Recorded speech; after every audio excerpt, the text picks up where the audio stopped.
మురిసేను నిన్ను తలచే.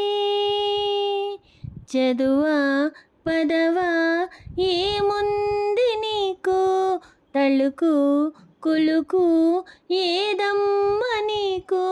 శృతి మించకే నీవు మనసా మనసా తుళ్ళి పడకే,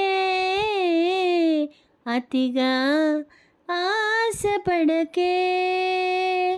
అతనికి నీవు నచ్చావు లేదో, ఆ శుభ ఘడియా వచ్చేను రాను. తొందర పడితే అలుసే మనసా తెలుసా.